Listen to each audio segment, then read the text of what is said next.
The most exciting part is, of course, making the sap into syrup, and we are finally at the first step of the boil. The first thing you need to do is get the majority of the excess out of the sap. So we are going to boil it down for a lot of hours in a very, very large pan.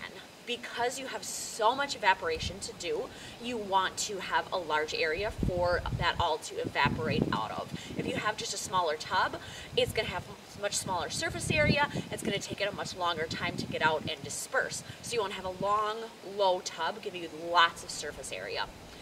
In that tub, you want to maintain your sap at about 2 inches or so that you're keeping it at a good, healthy boiling temperature and that it's able to stay stable the whole way across.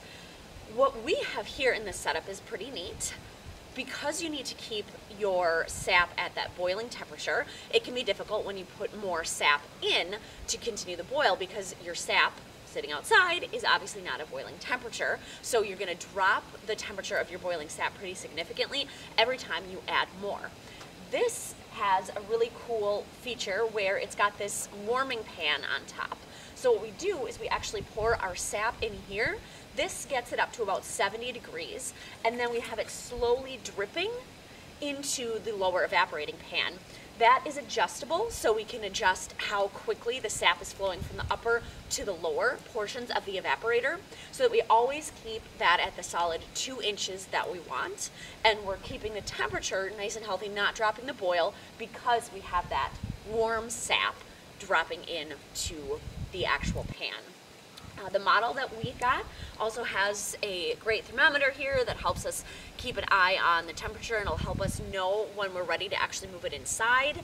It's got a great gauge here where it helps us know how deep the water is, and then at the end, it's awesome. We can just pour the sap, which will be sap syrup, but not quite syrup at that point, off into a bucket so we can bring it inside for the final portion of the boil.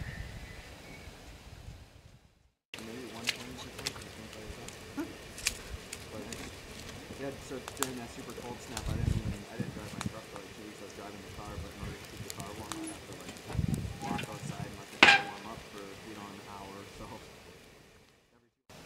I have been waxing poetic about this evaporating stove that my husband built for us in our last couple of videos, and I am thrilled to finally show it to you. He always amazes me, and this was no exception. He built this stove over the last couple of weeks in some of his spare moments for our maple syrup operations. I love it because he built it, and I also know that it is going to last us through all of our maple syrup years. He's used 1/4-inch plate steel, and so we've got this kind of in a V shape here. It's 1/4-inch plate steel on both sides here, and then actually about 6 inches above the bottom, you can't see it of course, is actually where the bottom of the stove is. So that's that 1/4-inch plate steel. Underneath here, where you can't see, he actually has 2 holes so we can use forks to move it around. So we have a Bobcat and we also have our tractor, so we don't need this out all the time. So when it's not in use, he can just lift that up with the forklifts and put it back into storage. So that's super nice. Inside, on the bottom, we have fire brick, and then on the sides, we have ceramic insulation. Those help because it's actually not too hot for me to touch on the side, but then the main benefit, of course, is that it keeps all of that heat locked in there. There's nothing on the top, so the evaporating pan just sits right over the stove. There are no bars, there's no lid or anything there. He does have about 1/2 inch of the 1/4-inch plate steel running around the inside as a rim so that the evaporating pan can actually sit on that, but there is nothing between the stove and the evaporating pan. So it's this great shape. It just takes all of that wonderful wood heat, funnels it up, and gets everything out of the evaporating pan. Also, this door is my favorite feature. This is an old stove that has been in my husband's family, and we didn't need it for our cabin. It was too small. Nobody else had a need for it, but we couldn't just not keep it. We finally found a use for it. It is absolutely fantastic. It looks great, and it's just so fun to see this part of my husband's history being used again. I love that. The other 2 features are in the stovepipe. There is a draft there that we can use. We haven't really needed it at all, but we do have it available if we did need it. And then in the front, we also have this draft down here that can help us maintain the temperature, turn it up, turn it down, to keep it exactly where we want it.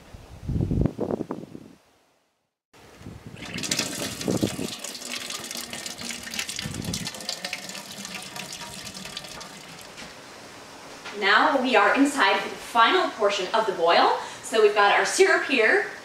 You can see lots of evaporation coming off. And then over here, I have some canning jars getting ready in some boiling water. Water's not quite to a boil yet, but want to make sure those are nice, clean, and sterilized for when we get the syrup. It's going to be syrup soon, into the jars. This nifty doodad tells us when it's time to take the syrup off the boil and bottle it up. This is called a Murphy cup, and inside it we have a hydrometer. You measure the amount of sugar or the density of the syrup in something called Brix, B-R-I-X. And it's really important you get that right, because otherwise you could get your syrup starting to mold if it's got too little sugar in it and too much water, or opposingly you could end up with maple sugar, which I'm sure is delicious but is not our plan. So this is a Murphy cup, and this is, as I said, a hydrometer. So you take this and you're gonna fill this with syrup, not all the way because you're dipping something in it, but you're gonna fill this with your sap syrup, and you're gonna very gently put this in, and when the Brix measurement here matches what you have here, you know that it's ready to take it on out.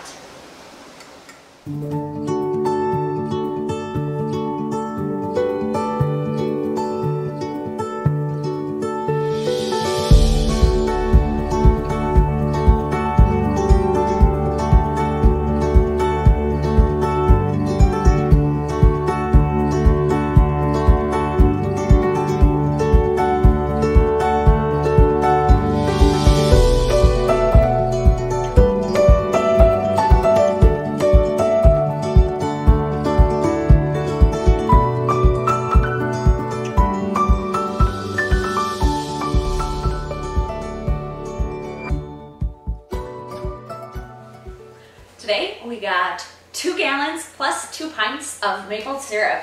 We had another boil a couple of days ago and we got 1 gallon and 1 pint. So we had an exact doubling today, which is pretty cool. Bringing up to a full 3 gallons and 3 pints. We were thinking maybe this year, if we got a lot, we'd be getting a gallon. So this is pretty exciting for us. And I'm just loving the taste. I already am a big fan of Swedish pancakes and Belgian waffles and all that, but I think there are going to be more than usual in my future here. I hope you enjoyed watching the process of actually making the sap into the syrup today, and if you haven't done so yet, make sure you check out our last 2 videos. The first where we showed how we tap the trees, and the second where we showed you how we store our sap before we're making it into syrup and how important it is to do that in a safe manner. We'll post one more video about actually taking the taps out of the trees when season is over, so make sure you stick around for that. And the way you can make sure you're notified when that comes out, hit that subscribe button and the follow notification, that little bell, and you'll be sure to find out when that video comes out and all of the other fun we've got going on, like our veggie garden and the bees, all kinds of fun stuff. So thanks for spending time with me today up here, and I will see you next time at the Minnesota Homestead.